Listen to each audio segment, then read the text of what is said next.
Então vamos lá. Vamos começar, pessoal.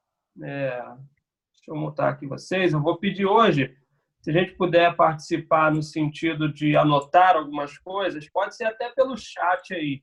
Ah, não sei, alguém aí que já sabe mexer bastante aí no aplicativo, Simar, não sei, mais alguém aí que puder ajudar, a gente vai falar a respeito de alguns assuntos aqui, ou de algumas chaves que a gente precisa guardar. E a gente vai fazer a leitura, basicamente, de Mateus 13 por completo. Uhum. Para a gente entender bem a seção das parábolas, a gente precisa ler Mateus 13 por completo. É que em Mateus 13 a gente tem toda a indicação das parábolas no Evangelho. Então a gente precisa ler bem aqui o texto e anotar, é claro, pontos importantes que vão ser chaves para a gente entender o texto por completo.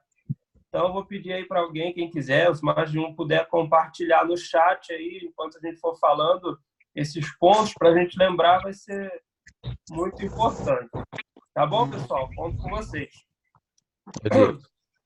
Então, eu oro aí para que Deus, mais uma vez, abra o nosso coração, o nosso entendimento, e a gente possa ser aí abençoado pela palavra de Deus, receber aí da revelação do alto. Eu creio que não é apenas um estudo, eu creio que são revelações e que vão mudar a nossa vida, mudar o nosso modo de pensar. Amém. É claro, trazer frutos para a gente.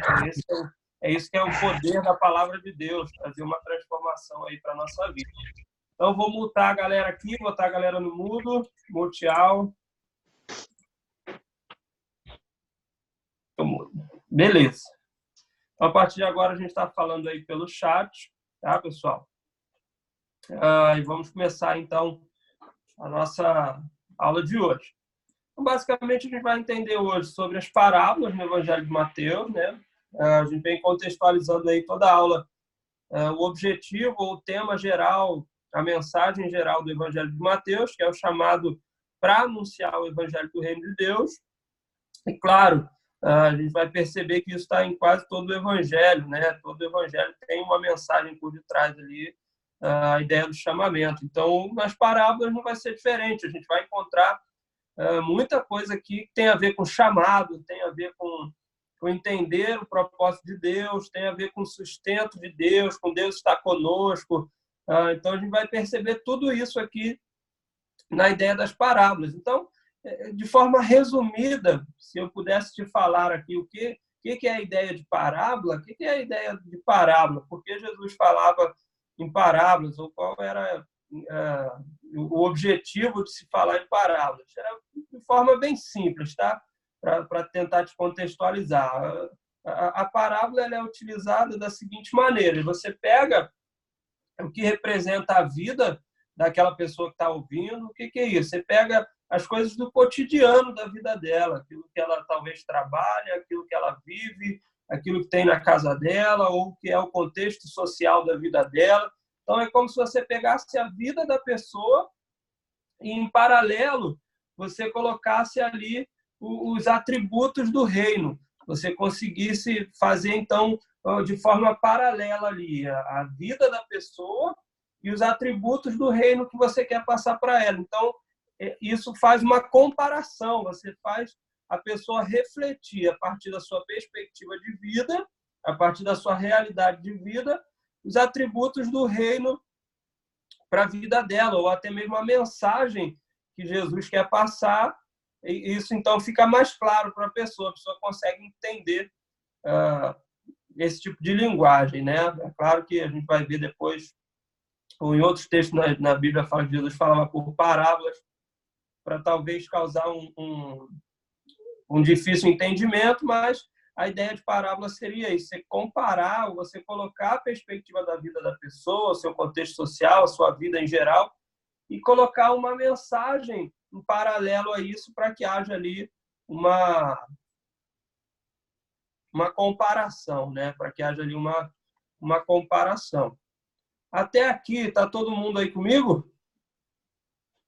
Sim, se puder responder aí no chat, que eu acho que travou aqui, deu uma travadinha para mim, mas acho que voltou. Está todo mundo aí, pessoal?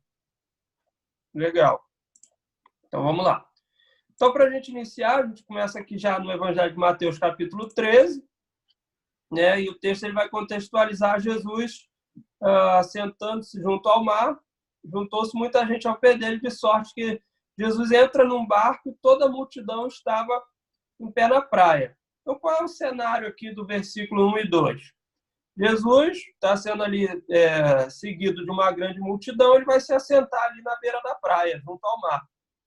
Só que a multidão começa a encher aquele lugar, então Jesus resolve entrar num barco e ir para a beira da praia. Então Jesus entra no barco, fica no barco ali na beira da praia e a multidão inteira, né, fica sentada, fica em pé na praia, ouvindo Jesus falar, que é o que o versículo 3 vai dizer aqui, né? E falou-lhe de muitas coisas por parábolas. Então, qual é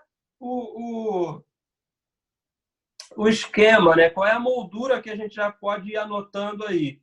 Jesus está no barco, ou Jesus está dentro da água ali na praia, né? No barco, e a multidão estava em pé na praia. Então, onde é que estavam os discípulos de Jesus? Onde é que estava a multidão que seguia Jesus?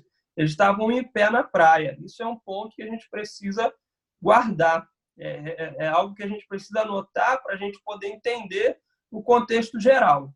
Então, para a gente iniciar, a gente precisa entender e visualizar bem, né? Eu, particularmente, gosto de imaginar os textos. Você pode imaginar aí na sua mente como isso funcionou, né? Então, imagine aí uma praia, todo mundo conhece uma praia. Então, numa praia, Jesus entra num barco, fica à beira da praia e os discípulos, junto com a multidão, ficam ali em pé na praia. Então, Jesus vai começar a ensinar, a falar por meio de parábolas. E todo mundo conhece, gente. Acho quase que impossível alguém que está aqui participando não conhecer a primeira parábola, né? Qual é a primeira parábola? A parábola do semeador. Então, eu vou passar aqui de forma rápida. Você já conhece a parábola do semeador, mas vamos dar uma pincelada aqui. Então, o que a história vai contar aqui? O que o texto vai dizer a respeito da parábola do semeador? Que um homem, né, um semeador, ele saiu a semear.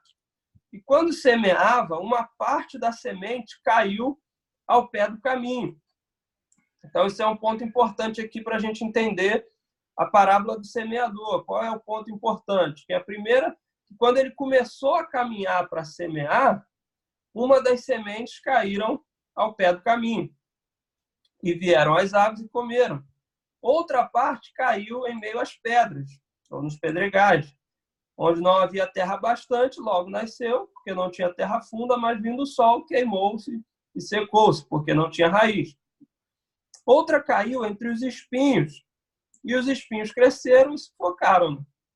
E outra caiu em boa terra, e deu fruto a 100, outro 60 e a outro 30. Quem tem ouvidos para ouvir, ouça. Então, vamos lá. Olha o contexto aqui da parábola. Vamos tentar falar algumas coisas aqui no chat. Legal, se marcou que os discípulos estavam na praia. Então, vamos lá. No semeador, o que a gente vai encontrar aqui na parábola do semeador? Nós vamos encontrar aqui, caindo à beira do caminho. Gente, o que seria a beira do caminho? Será que vocês conseguem imaginar comigo aqui esse semeador, esse homem saiu a semear, o semeador ele saiu a semear, e o texto diz que ele começa a lançar sementes, mas umas sementes caem ao pé do caminho. O que significa ao pé do caminho? Não caiu no terreno, caiu antes de chegar no terreno, na beirada do caminho. Ele não conseguiu jogar dentro do terreno, ele jogou ali e caiu pertinho de onde ele estava andando, né, ao pé do caminho. As outras caíram no meio das pedras e as outras caíram entre os espinhos. E outras caíram em terra boa. Pensa comigo, querido, e eu quero que você me responda isso aí. Quem é semeador, quem trabalha semeando, você vai semear à beira do caminho? Claro que não. Você não vai semear à beira do caminho. Você sabe que ali é bem provável que aquela semente não se perca. Você não vai conseguir aproveitar bem. Você vai semear em meio às pedras? Claro que você não vai semear em meio às pedras. Você vai semear entre os espinhos? Você não vai semear entre os espinhos. Então, a primeira pergunta, ou a primeira imagem que a gente precisa olhar para esse texto é: por que o semeador que saiu a semear semeou à beira do caminho, ao pé do caminho, entre as pedras, entre os espinhos, e aí talvez deu sorte que uma caiu em boa terra? Por que esse homem faz isso? Alguém quer dar um chute aí rapidinho pelo chat? Por que o cara que vai semear, pensa comigo, se alguém é semeador, o texto está falando que alguém é semeador, o cara saiu para semear. Alguém que trabalha com isso, com plantio, alguém em sã consciência vai plantar em meio às pedras? Vai plantar nos espinhos? Não vai. É claro que ele não vai plantar. Então, o que o texto está querendo dizer a respeito desse terreno? A respeito desse homem que está saindo a semear e semeia em várias partes do terreno. Não sei se você já passou numa estrada onde tem muitas plantações, e acho que esse cenário até se enquadra um pouco, é claro, nos nossos dias atuais, com muito mais tecnologia. Mas quando você vai por uma estrada e você vê algumas partes da estrada que tem plantação, se você olhar entre a estrada e onde começa a plantação, provavelmente você vai encontrar esses itens aqui, ou esses aspectos que esse semeador encontrou. Vai ter o pé do caminho, perto da estrada, vai ter uma parte ali com um terreno meio mal trabalhado, pode ter pedra, pode ter planta aqui no mato, né? Pode ter planta, aqui no caso, os espinhos, e depois vai ter uma boa terra, que é justamente aonde já está começando a terra que é trabalhada, né? A terra que é boa. O que é a boa terra? É a terra que não tem espinho, é a terra que não tem pedra, é a terra que foi preparada, é a terra que foi trabalhada. Então, eu não sei se você já viu, eu particularmente, às vezes, viajo e já vi em algumas partes de onde eu estava viajando esse cenário, onde tem a estrada, só que entre a estrada e até o lugar onde vai começar um plantio, um lugar onde tem plantação, tem uma parte ali entre a estrada e esse terreno que é um terreno que não é trabalhado, não é uma parte que é bem preparada. E é exatamente isso que acontece, ou é exatamente isso que aconteceu com esse homem que estava indo trabalhar, estava indo semear. Então, qual é o contexto aqui, gente? O que o texto está querendo dizer? Qual é a primeira informação que a gente pode tirar daqui? O terreno não era desse homem que estava indo semear. Por que o terreno não era dele? Porque ninguém, sem consciência que tem um terreno, vai plantar onde tem pedra. Se o terreno é teu, você vai trabalhar o terreno para poder fazer a plantação. Você não vai trabalhar, desperdiçar o seu tempo, desperdiçar as sementes para poder plantar num lugar onde você sabe que vai ter problemas. Então, o que o texto está querendo dizer? Que provavelmente, ou tem aqui uma indicação de que esse homem não era dono do terreno. Então, é meio que um homem desesperado. Ele tem que semear, ele precisa semear. Só que, como o terreno não é dele, ele vai meio que lançar a sorte. Ele começa a semear. E, infelizmente, umas sementes caem ao pé do caminho que ele não tem fruto. Ele não consegue colher nada. Outras caem meio às pedras, e ali há uma pequena esperança, mas não acontece nada. Isso faz com que logo depois venha o sol e vai queimar aquele broto, né, que está ali nascendo. E depois os espinhos também. Então, o homem não tem a terra, ele começa a caminhar, fazendo ali a sua plantação num terreno que ele não pode trabalhar, porque o terreno não é dele. E aí ele chega uma hora que a semente cai numa boa terra e dá um fruto. E o fruto é a 100, outro 60 e outro 30. Vamos amadurecer isso aqui. Mas o primeiro ponto que eu queria que você pudesse chegar aqui num pensamento comigo é isso. Esse homem não era o dono do terreno. Ele está saindo a semear num lugar onde a terra não está preparada. Ele está saindo a semear, ele está indo semear num lugar onde ele não pode trabalhar aquela terra. É a imagem que eu te dei da estrada aí. Aí o versículo 9, ele já fala assim, eu estou tentando falar o mais rápido aqui possível, claro, deixando claro para você o entendimento, que hoje tem bastante coisa. O 9 diz assim, ó, quem tem ouvidos para ouvir, ouça. Quem é essa galera aqui, gente, que Jesus está falando no versículo 9? O que vocês acham? O Simar colocou aí no chat o que eu falei a respeito da moldura, né? do versículo 2, 1 e 2, que eu falei que a gente precisava destacar alguém que estava em pé na praia. Então, quem é que está em pé na praia?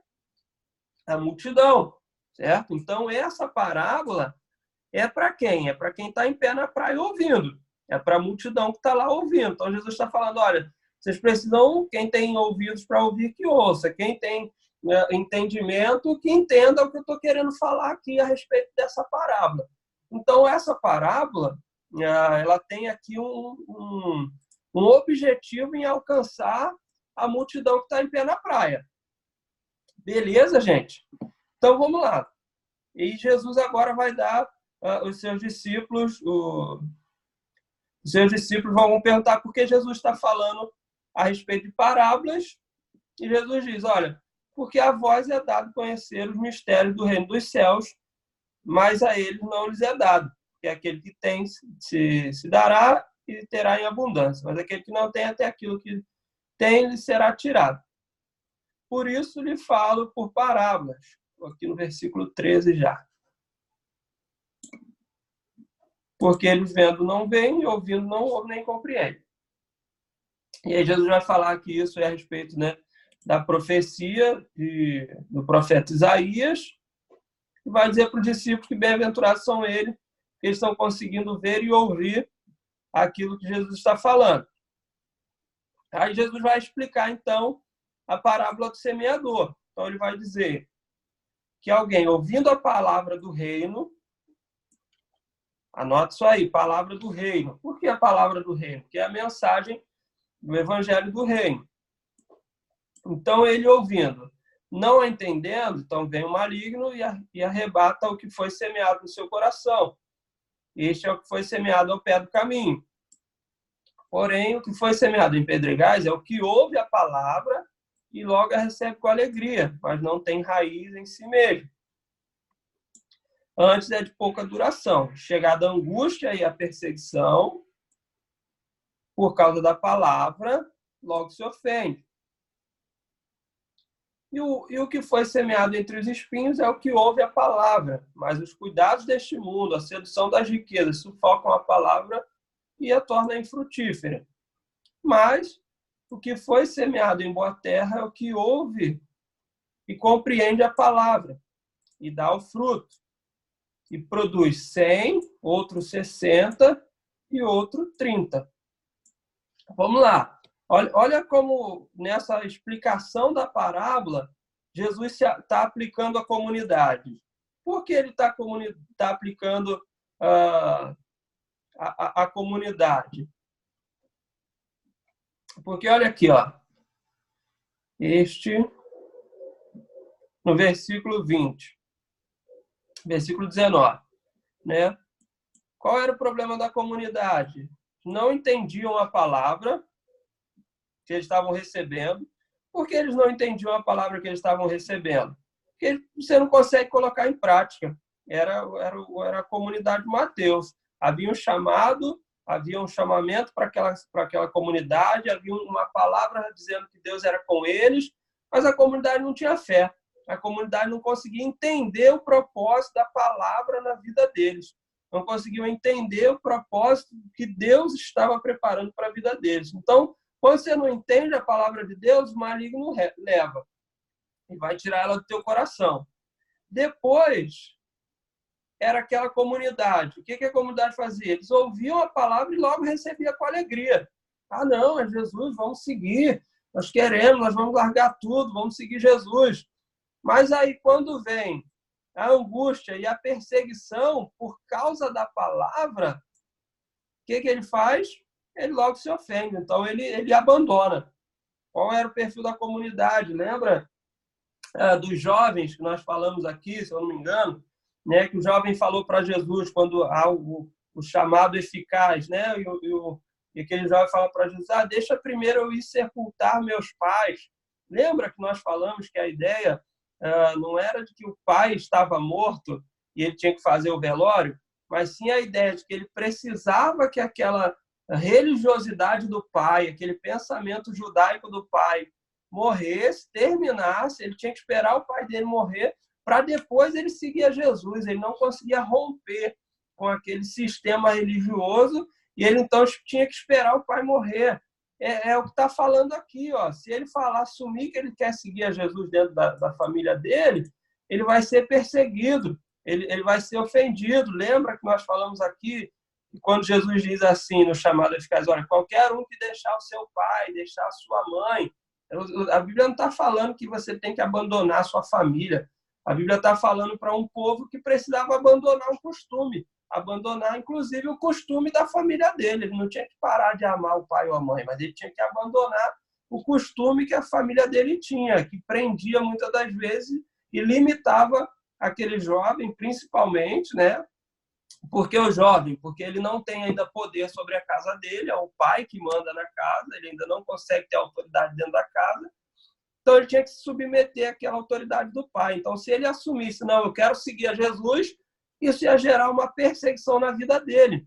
Então, o segundo, aqui é uma outra menção à comunidade. Eles recebem, eles gostam do Evangelho de Jesus, mas se alguém apertar ali, vier uma angústia, alguma perseguição, ele abandona. Ele vai se ofender e vai abandonar. E o outro perfil da comunidade, é que ele foi semeado entre os espinhos. Por quê? O cara começa a ter a sedução das riquezas. Ele começa a ter os cuidados do mundo. Lembra da comunidade? Por que a comunidade não prega o evangelho? Um tem suas casas, outro tem o seu campo, outro tem o seu comércio. Eu não vou largar tudo que eu tenho para ir seguir a Jesus, eu vou continuar tendo a minha vida. Então, a sedução das coisas do mundo, o cuidado deste mundo acaba tornando a palavra o quê? Infrutífera. Então, ele está falando exatamente da comunidade de Mateus, da sua comunidade, da comunidade que está vivendo esse particular, esse momento. Mas então ele faz um paralelo, ele diz, olha, mas o que foi semeado em boa terra é o que ouve e compreende a palavra e dá o fruto, ou seja, ele dá um exemplo. Quem ouvir essa palavra, entender, abrir o coração, não ficar preso às coisas desse mundo, não deixar com que a perseguição, a angústia tire isso do teu coração, você vai dar um fruto. Há uma frutificação para quem recebe bem essa palavra, quem entende. Qual era o fruto? O fruto era um pouco interessante. Ele produz 100, outro 60 e o outro 30. Olha que interessante isso aqui no Evangelho de Mateus. No Evangelho de Marcos, deixa eu achar o texto de Marcos. No Evangelho de Marcos, capítulo 4, se eu não me engano, vamos abrir aqui, para a gente fazer uma comparação rapidinho. Vamos ver o que o pessoal está falando no chat aí. 4:13, legal, Simar, obrigado. No Evangelho de Marcos, capítulo 4, versículo 13,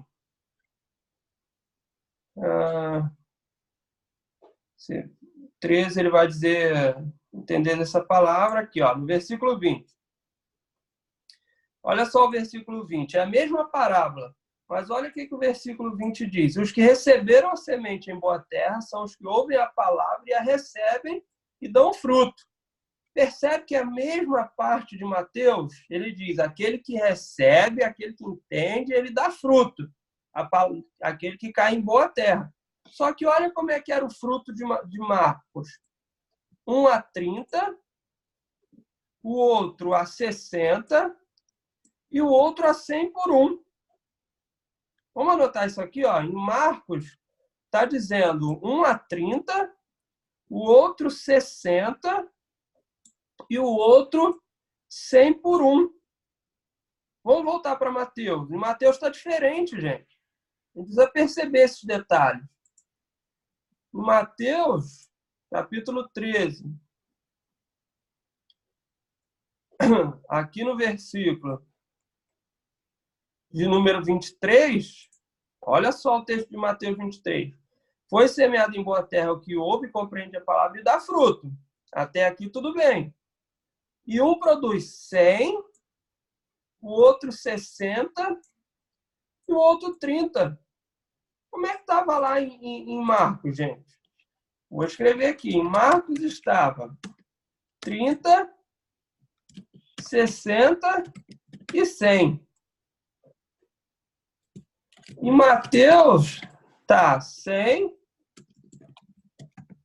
60 e 30. Por que essa diferença, gente? Por que está diferente um do outro? Claro que você já está estudando com a gente, que você vai saber responder, porque cada evangelho tem um contexto, né? Tem uma comunidade, é claro. Então, o que isso quer dizer? Porque um produz 100, o outro 60, o outro 30, e o outro evangelho diz 30, 60 e 100. Vamos analisar, a gente precisa analisar agora a parábola inteira para a gente poder entender. Então, vamos lá. Quais foram os pontos que eu falei que a gente está comentando aqui? Por que o semeador semeia a palavra à beira do caminho, em meio às pedras e em meio aos espinhos? Imagine só, um homem andando pela estrada, ele vai jogando semente. Ele está jogando semente ali à beira do caminho, entre o terreno que não é dele e entre o único lugar que ele pode, que seria, teoricamente, um terreno de ninguém. Ninguém trabalhou ali, ele também não pode trabalhar porque não é dele, mas ele está arriscando, ele está jogando aquela semente ali. Então, por que ele faz isso? Porque o terreno não é dele. Certo, gente? O terreno não é dele. Se o terreno não é dele, logo, isso mostra que ele está seguindo a vontade de Deus, no sentido de que, deixa eu explicar melhor isso para você, eu acho que eu adiantei aqui, mas ele está seguindo a vontade de Deus em que sentido? De que ele precisa fazer o quê? O que é a semente? Volta aqui. O que é a semente? Está aqui, ó. Alguém que ouve a parábola do rei não entendendo, vem um maligno e arrebata o que foi pregado no seu coração. Então, o que é a semente aqui? É a palavra do reino. Deu para entender, gente? Ele está semeando, o terreno não é dele. Mas ele está semeando o quê? A palavra do reino. Tranquilo, gente? Então, ele está semeando a palavra do reino. Se ele está semeando a palavra do reino, e o terreno também não é dele, qual a garantia que ele tem de colher?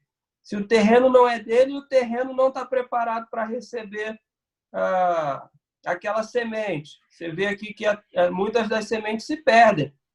Uma cai em meio ao caminho, outra cai em meio às pedras, e as outras caem em meio aos espinhos. Então, muitas sementes está arriscado ele perder. Mas quando a semente cai numa terra boa, ela dá um fruto. Então, vamos lá. Mesmo o terreno não sendo dele, mesmo o terreno tendo possibilidade de perder muitas sementes, porque não é um terreno preparado, chega uma hora que essa semente cai num terreno bom, que não tem pedra, não tem espinho, ela cai no terreno bom e dá um fruto. E o fruto é de 100, outro 60 e outro 30. O que isso quer dizer, gente? Quem conhece aqui, ou quem sabe um pouquinho de plantio, pode me ajudar. Mas eu vou tentar resumir aqui. Quando você faz uma colheita, ou quando você faz um plantio, você espera até o tempo da colheita, correto? Isso é natural. Você não vai fazer uma colheita antes da época. Você espera a época certa da colheita. O que seria a época certa da colheita? Quando a maior parte dos frutos, ou quando a maior parte do que você plantou já está pronto para a colheita, já está maduro, como um linguajar aqui simples a nível de plantio. Mas você vai colher quando a maior parte daquilo que você plantou está maduro. Por quê? Porque você faz uma colheita maior.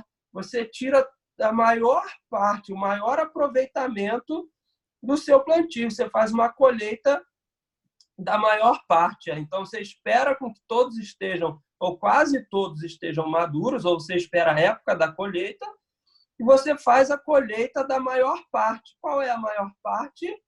100. Então, você vai colher a maior parte, que é 100. E, durante esse período de colheita, vem um período que é pós-colheita. Você tem um tipo de fruto também, que ele vem pós o tempo da colheita, que é chamado do fruto atemporã. Você tem um fruto que vem depois da colheita. Já passou o tempo da colheita, mas ainda continua dando fruto, é o temporão. Você continua colhendo daquilo que era uma colheita, que você já colheu a colheita grande, mas ainda continua dando fruto, é o fruto que vem depois do tempo. O fruto que vem depois do tempo é uma quantidade grande? Não, é uma quantidade um pouco menor, ou bem menor já, do que aquilo que vem na primeira colheita, na colheita maior. Então, depois que você colhe 100, você colhe outro tipo de fruto, que vem a 60, que é o temporão. Depois, você colhe ainda outro tipo de fruto, que vem depois dos frutos que já vieram depois. Você colhe por 30, que vai diminuindo, é claro, né, gente?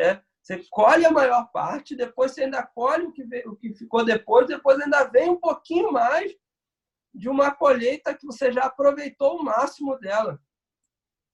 Olha que interessante, gente. Vamos analisar a parábola do semeador aqui, para você entender comigo. Vamos analisar. O terreno não é do cara, mas ele se dispõe a lançar as sementes. As sementes é o quê? A palavra do reino. O cara sai para semear a palavra do reino. Mesmo o terreno não sendo dele, ele largou tudo. Muitas sementes se perdem, caem na beira do caminho, mas quando a semente cai, esse cara tem uma colheita além de abundante. Ele tem uma colheita abundante, ele tem um depois da colheita abundante, ele ainda colhe depois da colheita abundante. Querido, o que o texto está querendo dizer? O que o texto está querendo dizer para alguém que não tem terreno? O que é alguém que não tem terreno e planta? Onde ele tem que plantar porque ele não tem terreno? É alguém que vive na confiança de Deus. É alguém que vive confiando de que ele, saindo para semear a palavra de Deus, vai cair uma semente, uma hora cai numa terra boa. E quando essa semente cai numa terra boa, ele colhe um fruto. Ela vai dar um fruto e ele vai colher um fruto. E é um fruto qualquer, gente? É um fruto que dá 30, 60 ou 100? Não, é um fruto que dá extraordinário. É um fruto que dá 100, depois 60 e depois ele ainda colhe um pouquinho 30. É um fruto, é uma colheita extraordinária. O que isso quer dizer, gente? O que a parábola do semeador está dizendo aqui? Como Deus sustenta aquele que sai para fazer a sua vontade. Como Deus sustenta aquele que vai, mesmo não tendo nada, mesmo não tendo terreno, mesmo não tendo onde dormir, onde reclinar a cabeça. Quem se propõe a sair e anunciar a palavra do reino, Deus vai dar uma colheita abundante para essa pessoa. Deus não vai deixar ela desamparada. O cara não tem terreno, não tem casa, o cara não tem nada, mas só o fato dele se dispor, dele sair para semear a palavra de Deus, Deus lhe dá uma garantia. Lembra do que eu falei lá? Qual era a garantia da comunidade do Evangelho de Mateus? Que Deus era com eles. Olha aqui o texto falando da garantia. Ainda que você não tenha terreno, você tem que semear em meio às pedras, em meio aos espinhos, uma semente vai cair em terra boa e Deus vai te dar uma colheita extraordinária, uma colheita acima das expectativas. O cara não tinha terreno, não tinha nada, mas ele vai colher melhor do que quem tem terreno. Por quê? Porque Deus vai dar um fruto para ele abundante, uma colheita abundante. Deus vai dar um fruto depois da colheita e Deus, depois ainda desse fruto, vai dar um outro fruto que é um pouco menor, mas é um fruto que vem de uma colheita abundante, de uma colheita extraordinária. Tá vendo, gente, o cenário, como é importante a gente entender? Então, o que o Evangelho está querendo dizer aqui para quem está saindo semear, ou para quem está ouvindo a parábola do semeador lá à beira da praia? Ô, comunidade, não tem problema não. Se você largar o seu campo, largar o seu terreno, ainda que você largue tudo, quando você se dispõe a ir, a lançar a palavra do reino nos lugares onde não é seu, ou até nos lugares que você não pode cuidar, não tem problema nenhum. Deus vai cuidar para você e Ele vai cuidar que a sua semente dê um fruto extraordinário na sua vida. Gente, isso é maravilhoso. Eu fico empolgado em ver como Deus é fiel, como Deus é maravilhoso, fazendo com que Ele sustente a nossa vida. Deus está sustentando a sua comunidade, dizendo, não importa onde você for semear, onde você semear vai cair numa terra boa e eu vou te dar um fruto extraordinário. Então, a parábola do semeador aqui, nossa, 9h40 já, eu só falei da parábola do semeador. Ela fala a respeito de como Deus sustenta o seu povo.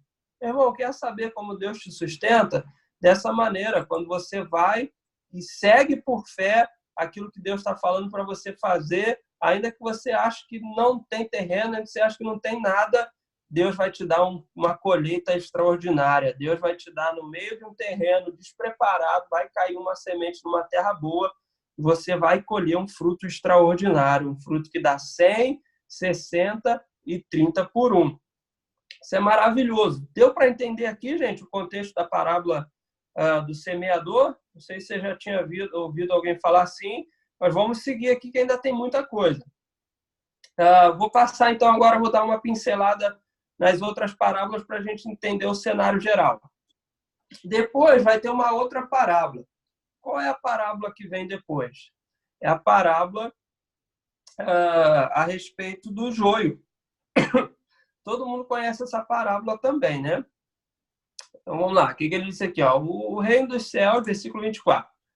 É semelhante ao homem que semeia uma boa semente no seu campo, mas dormindo os homens, veio seu inimigo e semeou o joio no meio do trigo e retirou-se. Quando a erva cresceu e frutificou, apareceu também o joio. E os servos do pai de família, indo ter com ele, disseram: Senhor, não semeaste tu no teu campo boa semente, porque tem então joio. E ele lhes disse: o inimigo é quem fez isso. Então, vamos lá. A representação aqui do inimigo. O que o inimigo faz? Ele planta o joio no meio do trigo. Ele planta uma semente que não é boa no meio de uma semente que é boa. E aí, o homem o dono do terreno muito sábio, o servo fala assim, vamos tirar o joio então.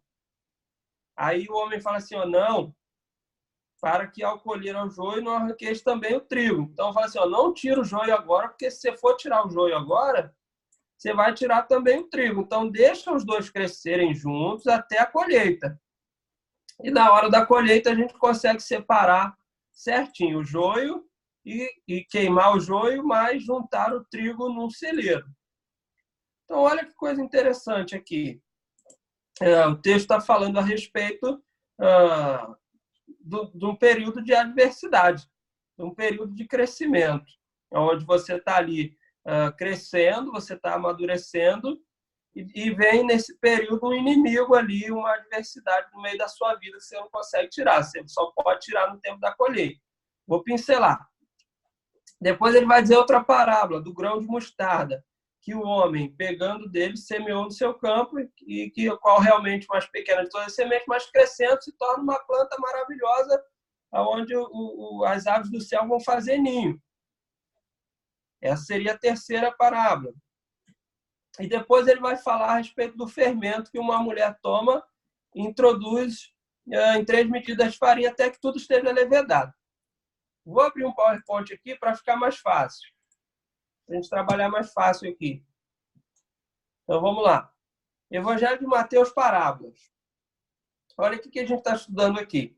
Então, qual foi a primeira parábola que eu gastei um pouquinho mais de tempo aqui para explicar? O semeador. Depois, a gente tem uma outra parábola, que é a parábola do joio. E fiz uma leitura rápida aqui. Depois a gente tem uma outra parábola, que é a parábola do grão de mostarda. Depois a gente tem a parábola do fermento. E depois a gente vai ter umas 3 parábolas ali, do tesouro escondido, da pérola e da rede de pesca. Deixa eu passar aqui de novo rapidinho. Beleza. Então vamos lá. Qual é o contexto disso tudo aqui, gente, que a gente precisa entender? Percebe comigo aqui um ponto importante. A primeira parábola, ele está falando do cara que sai para semear. Então, qual é o período da plantação aqui? É o período onde ainda está o quê? Na semente. Concordam comigo? Então, o semeador ele está semeando as sementes. Então, primeiro vem semente, que é a parábola do semeador. Depois vem a parábola do joio. O joio, qual é o que disse lá a parábola do joio? Ele plantou e quando começa a crescer, ele percebe que tem joio. Então, ele diz, olha, deixa que cresça até o tempo da colheita. Então, semeador fala da semente, do joio vai falar do período de crescimento, os dois estão crescendo. A parábola do grão de mostarda fala que ele é um grão pequenininho, mas se torna uma grande árvore, né? Vai se tornar um grande arbusto, ou seja, fala já da semente pronta, do lugar que se tornou, daquilo que se tornou. E com aquilo que se tornou, vai se tornar um ninho para as aves, que é a parábola lá do grão de mostarda que nós lemos, ou pincelamos ali. E depois ele fala do fermento, que um pouquinho só de fermento pode levedar toda a massa, pode contagiar toda a massa. Gente, o que isso quer dizer? Olha que coisa interessante aqui. Você está vendo, ou começando a perceber, que isso é um processo. Processo de quem, gente? Processo de quem? Qual foi a primeira coisa que o Simar colocou aí no grupo, no chat?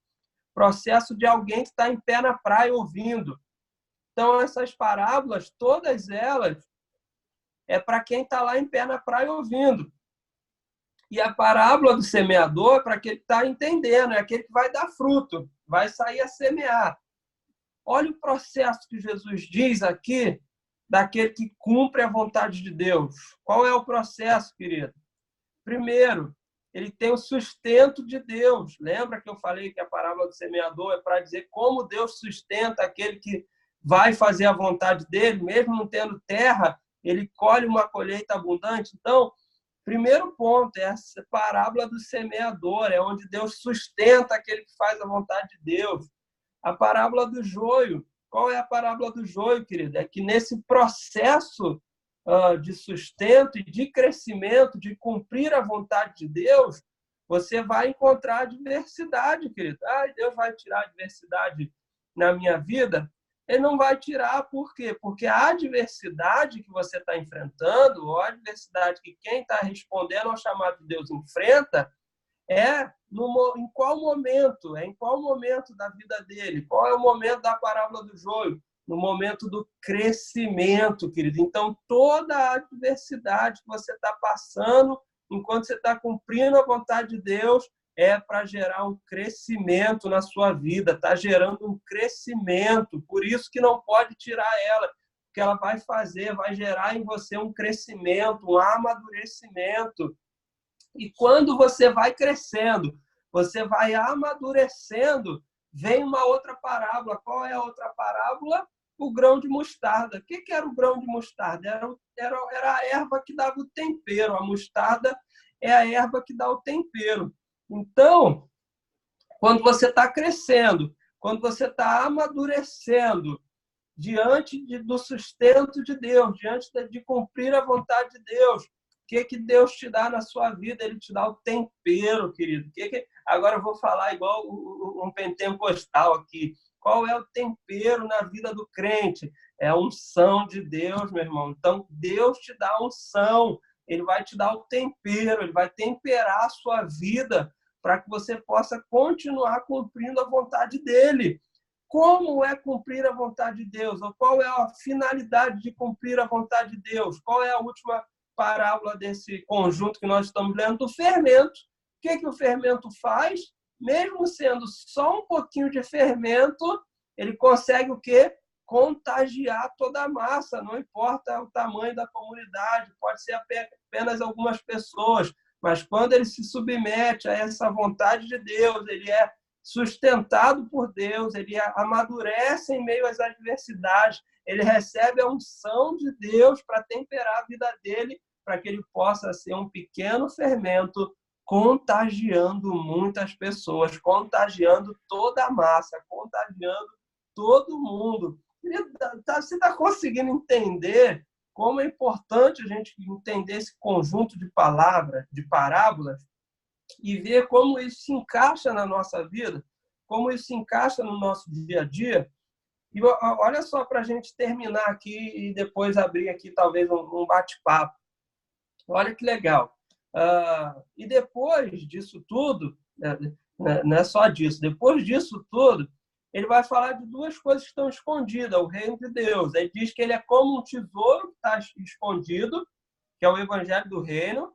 Ele diz que é uma pérola que está escondida, que todo mundo larga tudo para encontrar aquilo.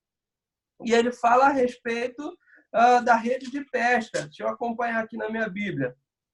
Lá no capítulo 13, versículo 47. Vou abrir aqui rapidinho, que isso a gente tem que ver na Bíblia. Capítulo 13, versículo 47. Olha que legal, a gente precisa lembrar agora do que eu falei no início. 47. Igualmente, o reino dos céus é semelhante a uma rede lançada ao mar que apanha toda a qualidade de peixe.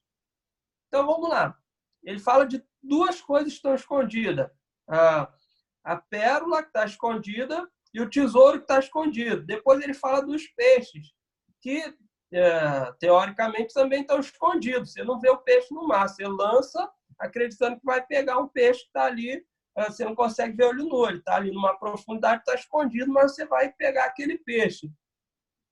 E quando ele pega esse peixe, quando eles lançam a rede e puxam o peixe, ele apanha todo tipo de peixe, todo tipo de qualidade de peixe.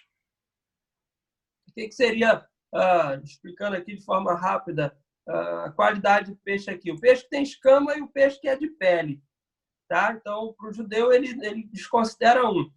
E aí, estando cheia, eles puxam para a praia. Gente, olha só como é que o texto está falando. O cara vai puxar toda a rede de peixe, vai lançar e vai puxar toda a qualidade de peixe. Quando está cheio, ele puxa para onde? Para a praia. E assentando-se, apanham para os cestos bons os peixes bons e os ruins, porém, ele joga fora. Assim será na consumação dos séculos. Virão os anjos e separarão os maus entre os justos e lançarão na fornalha de fogo, ali haverá pranto e ranger de dentes. E disse-lhe Jesus, olha aqui esse versículo, gente. Entendeste todas essas coisas? Disseram eles, sim, Senhor. Gente, por que Jesus pergunta isso para os discípulos? Por que Jesus pergunta isso aqui para finalizar as parábolas? Ele termina todas as parábolas. Vou voltar aqui para o meu PowerPoint para você entender de novo. Vamos lá. Jesus, depois de falar todas essas parábolas, Jesus vira para os discípulos e fala assim, vocês entenderam o que eu acabei de falar? Por que Jesus pergunta para os discípulos se eles entenderam o que ele acabou de falar? Olha o que o versículo 48 diz. Eles puxam para a praia. Gente, o que isso aqui quer dizer? Você já sabe. O que isso aqui quer dizer? Qual é o significado? Lembra da moldura? Qual é a moldura que eu falei lá no início? Foi a primeira coisa que o Simar jogou aí no chat. Qual é a moldura? Onde é que os discípulos estão? Jesus está onde? No cenário lá, capítulo 1, capítulo 13, versículo 1 e 2. Vou voltar lá para você entender. Olha aqui, o versículo 2. E ajuntando-se muita gente ao pé dele, de sorte que entrando no barco, se assentou e toda a multidão estava... Onde é que a multidão estava, gente? Em pé na praia. Olha a última parábola, versículo 48. Quando ele pega toda a qualidade de peixe, eles vão e puxam para a praia. Por que isso? O texto está falando com quem, gente? Para quem são todas essas parábolas? Para quem está em pé na praia ouvindo. Exatamente, é para quem está em pé na praia. E aí, o que vai acontecer com quem está em pé na praia? O que Deus vai fazer com quem está em pé na praia e não está entendendo nada? Ele vai pegar o que é bom e o ruim ele vai fazer o quê? Ele vai jogar fora, querido. É isso aqui que o texto está querendo dizer. Quem é o bom aqui? Quem é o peixe bom que está lá na praia? Quem sabe? Quem é o peixe bom que está lá na praia? É justamente quem é o que lá na parábola do semeador? É quem entende, querido, a palavra. É quem consegue compreender a palavra de Deus e cumprir a vontade de Deus, sair para fazer a vontade de Deus, ser sustentado por Deus, ser alguém que cresce em meio à adversidade, ser alguém que é temperado por Deus na unção, ser alguém que fermenta toda uma massa que está ao redor dele. E esse é o peixe bom que está lá na praia ouvindo a palavra de Deus, e Deus está falando para a sua comunidade. Vocês vão ter que decidir se vocês vão ser peixe bom ou se vocês vão ser peixe ruim. E talvez seja uma decisão para a gente hoje. A gente tem que decidir, porque o peixe bom, Deus vai guardar no seu cesto, querido. Mas o peixe ruim, ele vai lançar fora. O peixe ruim é aquele que não entende, não faz a vontade de Deus, não consegue compreender, não vive o sobrenatural de Deus numa colheita, numa abundância. Mas o peixe bom é aquele que Deus vai separar para si no seu cesto e que vai cumprir a vontade de Deus. Para finalizar e a gente começar aqui, talvez, um bate-papo mais interativo, eu termino com o versículo 51, te perguntando: você entendeu todas essas coisas? Você entendeu a mensagem das parábolas para a sua vida hoje? Você entendeu? É isso aí. Você entendeu? Eu estou te perguntando, você entendeu, querido? Porque é o que as parábolas querem dizer, querido. É isso aqui, é esse cenário aqui, ó, atual, perfeito para os nossos dias. Quem entendeu a parábola de Deus, quem entendeu aquilo que Deus está fazendo, quem está sendo aí sustentado por Deus, colhendo uma colheita abundante, querido, confiando que Deus é fiel, quem está crescendo aí em meio à adversidade, você está indo e crescendo, cumprindo a vontade de Deus, você tá difícil, tem inimigo, mas você está crescendo em meio à adversidade, você está sendo temperado pela unção de Deus, a unção de Deus está quebrando coisas na sua vida, quebrando coisas através de você.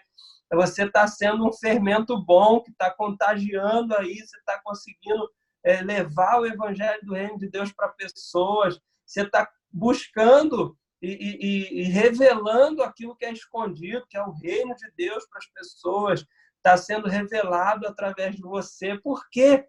Porque você entendeu qual era o significado das parábolas de Jesus no Evangelho de Mateus.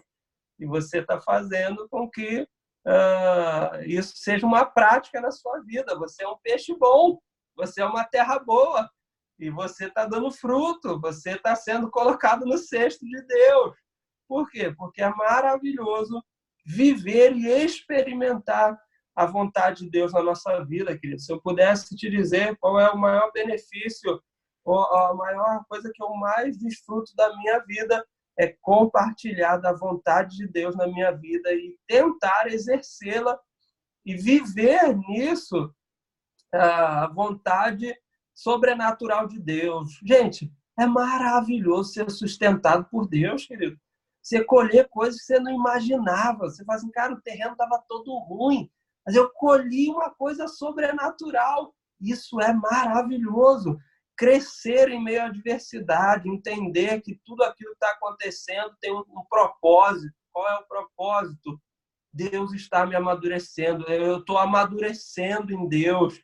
Para quê? Para que Ele venha me temperar, para que Ele venha me dar a unção dele, o tempero da minha vida, para que eu possa ser um fermento que alcança pessoas, que toca pessoas, que contagia pessoas, que leveda a massa e possa revelar aquilo que está escondido para o mundo. Lembra porque Jesus fala por parábola? Para que as pessoas não consigam entender, mas para os discípulos, para aquele que cumpre a vontade de Deus, ele te torna tudo claro. E agora você vai revelar para o mundo a vontade de Deus. E aí eu fecho, querido. Vou abrir para você aqui.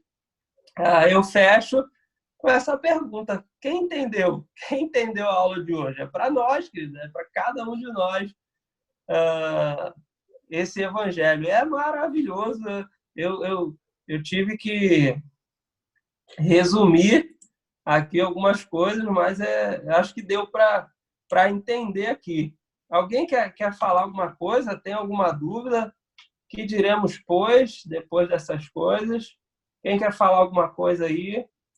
Alguém, gente? O pessoal está interagindo aí no chat, estou gostando de ver, ó. Fico feliz por isso, dói, mas este ensinamento conforta e encoraja. É isso aí, meu irmão. É um conforto e encorajamento mesmo para a nossa vida. Gente, deu para entender? Vou liberar o áudio de todo mundo, hein? Liberei já. Deu para entender, gente? Entendido, meu amigo. Muito bom, né, gente? Muito bom. É revelador, né, irmão? É bom demais, né? Estudar dessa forma é bom demais. Mais alguém aí quer falar alguma coisa? Tem alguma dúvida?